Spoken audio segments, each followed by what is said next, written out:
Item ಯಾವುದೇ ಇರಲಿ try ಮಾಡಿ ಆಚಿ ಚಿಕನ್ ಮಸಾಲಾ. ಕೇಂದ್ರ ಸರ್ಕಾರದ ಬೆಲೆ ಏರಿಕೆ ಬರೆಗೆ ಕಾಫಿ ನಾಡಿನ ಜನತೆ ಏನ್ ಹೇಳ್ತಾರೆ ಅನ್ನೋದರ ಕುರಿತು ನಮ್ಮ ಪ್ರತಿನಿಧಿ ಭರತ್ ಬೆಟ್ಟದ ಮನೆ ನಡೆಸಿರುವ ಒಂದು ವಾಕ್ಥ್ರೂ ಇಲ್ಲಿದೆ ನೋಡಿ. ಇಂದಿನಿಂದ ಅಧಿಕೃತವಾಗಿ ಪೆಟ್ರೋಲ್ ಮತ್ತು ಡೀಸೆಲ್ ದರ ಏರಿಕೆ ಆಗಿರುವಂತದ್ದು. ಪೆಟ್ರೋಲ್ಗೆ ₹3 ಆದ್ರೆ ಡೀಸೆಲ್ಗೂ ಕೂಡ ₹3 ದರ ಏರಿಕೆ ಆಗಿದೆ. ಹಾಗಾಗಿ ಚಿಕ್ಕಮಗಳೂರಿನಲ್ಲಿ ಜನ ಏನ್ ಹೇಳ್ತಾರೆ ಅಂತಕ್ಕಂಥ ವಿಚಾರಕ್ಕೆ ಸಂಬಂಧಪಟ್ಟಂತೆ ನಾನು ಇಲ್ಲಿರ್ತಕ್ಕಂತಹ ಗ್ರಾಹಕರನ್ನ ಮಾತಾಡ್ತಾ ಹೋಗ್ತೇನೆ. ಸರ್ ನಮಸ್ಕಾರ. ಸರ್ ಇವತ್ತಿಂದ ಡೀಸೆಲ್ ಮತ್ತು ಪೆಟ್ರೋಲ್ ದರ ಏರಿಕೆ ಆಗಿದೆ. ಸೊ ತಮಗೆ ಯಾವ ರೀತಿ ಬರ ನಮಗೆ ತುಂಬ ಕಷ್ಟ ಇದೆ ಸರ್. ಯಾಕಂದರೆ ಮುಂಚೆನೇ ಖಾಲಿ ಬಸ್ ಬರ್ತಾ ಇದೆ, ಅದರಲ್ಲೂ ಇನ್ನೂ ಖಾಲಿ ₹3 ಅಂದರೆ ಭಾಳ ಕಷ್ಟ ಇದೆ ಸರ್. ಟೋಟಲ್ 5,000 ಜಾಗದಲ್ಲಿ 6,000 ಆಗ್ತಾ ಇದೆ. ಭಾಳ ಕಷ್ಟ ಇದೆ ಸರ್. ಈ ಥರ ಸರ್ಕಾರ ಹಿಂಗಾದ್ರೆ ನಮಗೆ ಭಾಳ ಕಷ್ಟ ಇದೆ. ಆದರೆ ದಯವಿಟ್ಟು ನೋಡಿ, ಸರ್ಕಾರದಲ್ಲಿ ಏನಾದ್ರು ಮಾಡೋಂಗಿದೆ. ಜನ ಜಾಸ್ತಿ ಮಾಡ್ತಾರೆ ಪೆಟ್ರೋಲ್ ಅಂತಂದರೆ, ಆದರೂ ನಮಗೆ ತುಂಬ ಕಷ್ಟ ಇದೆ.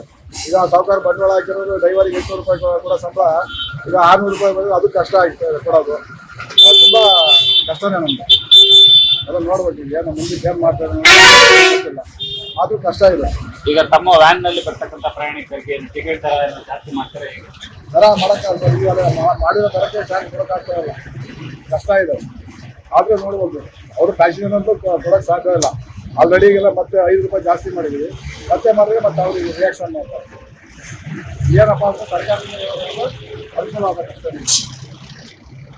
ಇದ್ರ ಜೊತೆಯಾಗಿ ಸಾಕಷ್ಟು ಜನ ಗ್ರಾಹಕರು ಇವತ್ತು ಏನು ಪೆಟ್ರೋಲ್ ದರ ಏರಿಕೆ ಆಗಿದೆ, ಸೊ ಇದ್ರ ಬಗ್ಗೆ ಅಸಮಾಧಾನವನ್ನು ಕೂಡ ವ್ಯಕ್ತಪಡಿಸ್ತಿದ್ದಾರೆ. ಸರ್ ಏನು ಈಗ ಏರಿಕೆ ಆಗಿದೆ, ಇದು ಸಾಕಷ್ಟು ಹೊರೆ ಆಗ್ತದೆ ಜನಸಾಮಾನ್ಯರಿಗೆ ಅಂತಕ್ಕಂಥ ಮಾತನ್ನು ಕೂಡ ಹೇಳ್ತಾರೆ. ಅದೇ ರೀತಿ ನಮ್ಮ ಜೊತೆಗೆ ಬೈಕ್ ಸವಾರರು ಇದ್ದಾರೆ, ಅವ್ರನ್ನ ಕೂಡ ಮಾತಾಡಿಸ್ತಾ ಹೋಗ್ತೀನಿ. ಸರ್ ನಮಸ್ಕಾರ. ಇವತ್ತಿಂದ ₹3 ಪೆಟ್ರೋಲ್ ದರ ಜಾಸ್ತಿ ಆಗಿದೆ, ಏನು ತುಂಬ ಕಷ್ಟ ಸರ್. ಸಾರ್ವಜನಿಕರಿಗೆ ನಾವು ಡೈಲಿ ಎಲ್ಲ ನೋಡಬೇಕಲ್ವ, ಖರ್ಚು ತಿರುಗಾಡಕ್ಕೆ ಬೈಕ್ ಯೂಸ್ ಮಾಡ್ತಾರೆ. ಎಲ್ಲರೂ ಹೊರಗಡೆ ಹೋಗೋದ್ರಿಂದ ತುಂಬ ಹಿಂಸೆ ಆಗ್ತದೆ. ಈಗ ಪೆಟ್ರೋಲ್ ದರದ ಏರಿಕೆ ನೆಪ ಹೇಳಿ ಹೋಟೆಲ್ ಬೇರೆ ಕಡೆಗಳೆಲ್ಲ ರೇಟ್ ಜಾಸ್ತಿ ಮಾಡ್ತಾರೆ, ಹೇಗೆ ಸರ್? ಜಾಸ್ತಿ ಆಗುತ್ತೆ ಎಲ್ಲ. ಈ ಸರ್ವಿಸ್ ಇರೋದೇ ಇರೋದಿಲ್ಲ ಸರ್. ನೀವು ಸರ್ಕಾರಗಳಿಗೆ ಏನು ಹೇಳಿ ಹೀಗೆ ಜಾಸ್ತಿ ಆದರೆ ಜನ ಸಾಮಾನ್ಯ ತಿರುಗಾಡಕ್ಕೆಲ್ಲ ಕಷ್ಟ ಆಗುತ್ತೆ. ಬೈಕೇ ಯೂಸ್ ಮಾಡೋಂಗಿಲ್ಲ, ಎಲೆಕ್ಟ್ರಿಕ್ ವೆಹಿಕಲ್ ಯೂಸ್ ಮಾಡೋಕ್ಕಾಗುತ್ತೆ. ಇವಿಷ್ಟು ಕಾಫಿ ನಾಡಿನ ಜನರ ಮಾತು. ಏನು ಈಗಾಗಲೇ ಪೆಟ್ರೋಲ್ ಮತ್ತು ಡೀಸೆಲ್ ದರ ಏರಿಕೆ ಆಗಿರೋದ್ರಿಂದ ಜನಸಾಮಾನ್ಯರಿಗೆ ಸಾಕಷ್ಟು ಹೊರೆ ಆಗಿದೆ ಅಂತಕ್ಕಂಥ ಮಾತನ್ನ ಹೇಳಿರ್ತಕ್ಕಂಥದ್ದು. Bharat, guarantee news, Chikkamagaluru.